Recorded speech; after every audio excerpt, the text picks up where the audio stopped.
കറിക്ക് ഉണ്ടാക്കാൻ ആവശ്യമായിട്ടുള്ള സവോള, തക്കാളി, coriander leaves, mint leaves, chili,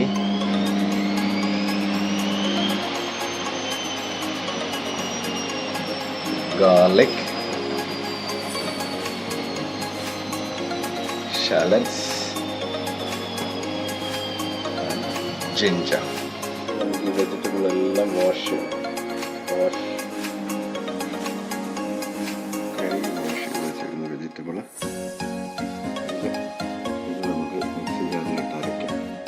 അടുത്ത വെജിറ്റബിളിൻ്റെ കൂടെ ഉദ്ദേശിച്ചത് ഉള്ളി, വെളുത്തുള്ളി, ജിഞ്ചർ, അതിൻ്റെയൊക്കെ കൂടെ ഈ മസാലയും കൂടെ ഫ്രൈ ചെയ്ത് ഒരു പാനിൽ വിത്തൗട്ട് ഓയിൽ ഫ്രൈ ചെയ്ത്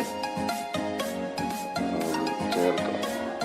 വിത്ത് കോക്കനട്ട്, ഗ്രേറ്റഡ് കോക്കനട്ട്. പാൻ അടുപ്പിലോട്ട് വെച്ച് കത്തിച്ച്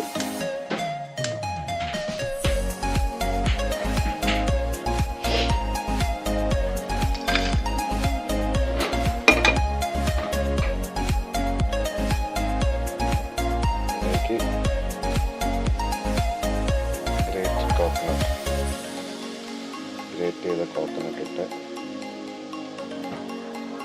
സോട്ട് ചെയ്തെടുക്കുക.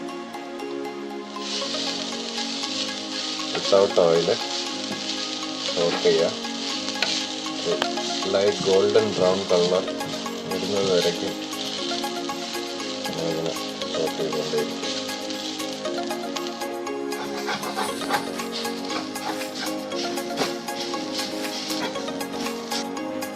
ഈ ഒരു കളർ ചേഞ്ച് വരുമ്പോൾ തീ ഓഫ് ചെയ്യും. മസാലയിലുള്ള നേരത്തെ കഴുകി ഫ്രഷാക്കി വെച്ചേക്കുന്ന ജിഞ്ചർ, ഗാർലിക്, ഷാലറ്റ്സ്, ചില്ലി എല്ലാം കൂടെ നമുക്ക് അരച്ചെടുക്കാം.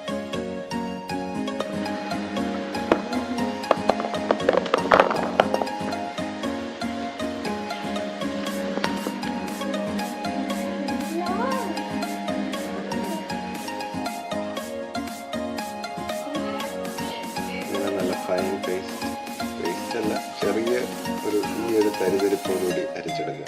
നമ്മൾ ചിക്കൻ മാരിനേറ്റ് ചെയ്ത് വെച്ച് മസാല ഉണ്ടാക്കി നമുക്ക് ചിക്കൻ കറി ഉണ്ടാക്കാൻ തുടങ്ങാം. അതിന് ഒരു കടായി എടുത്ത് അടുപ്പത്ത് വെച്ച് കത്തിക്കാം. അതിലേക്ക് നല്ല വെളിച്ചെണ്ണ ഒഴിച്ച് അത് ചൂടായി വരുമ്പോൾ സാദാ ജീരകം അതിട്ട് പൊട്ടിക്കാം. ജീരകം ഇട്ടതിന് ശേഷം നമ്മൾ അരിഞ്ഞ് വെച്ചേക്കുന്ന സവാള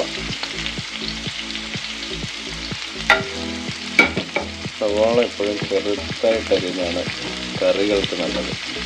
ഒരു ഗ്രേവി നമുക്ക് കുറച്ച് കൂടുതൽ കിട്ടും.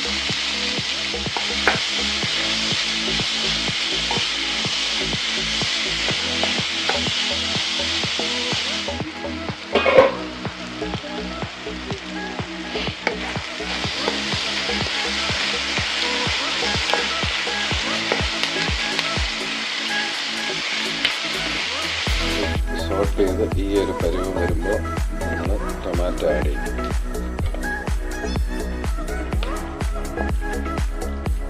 തക്കാളിയും സവോളയും മാഷായി ഈ ഒരു പരുവത്തിൽ വെക്കുമ്പോൾ നമ്മൾ നേരത്തെ ഗ്രേറ്റ് ചെയ്ത് വെച്ചേക്കുന്ന കോക്കനട്ട്, ഷാലറ്റ് ആൻഡ് ജിഞ്ചർ മസാല ഇട്ട് കൊടുക്കാം.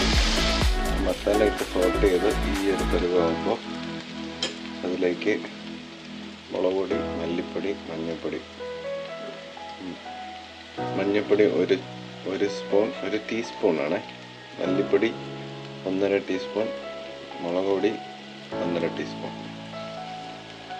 അതിനുശേഷം ഇതിലിച്ച് വെള്ളം ഒഴിച്ചു കൊടുക്കുക. ഒരുപാട് വെള്ളം വേണ്ട, ഒരു ലേശം. എന്നിട്ട് പച്ചമണം മാറാൻ വേണ്ടി ഒന്ന് കുറച്ച് നേരം അടച്ചു വെച്ച് വേവിക്കാം. വറുത്തരച്ച പൊട്ടറ്റോ ചിക്കൻ കറി ആയതുകൊണ്ട് ആദ്യം നമ്മൾ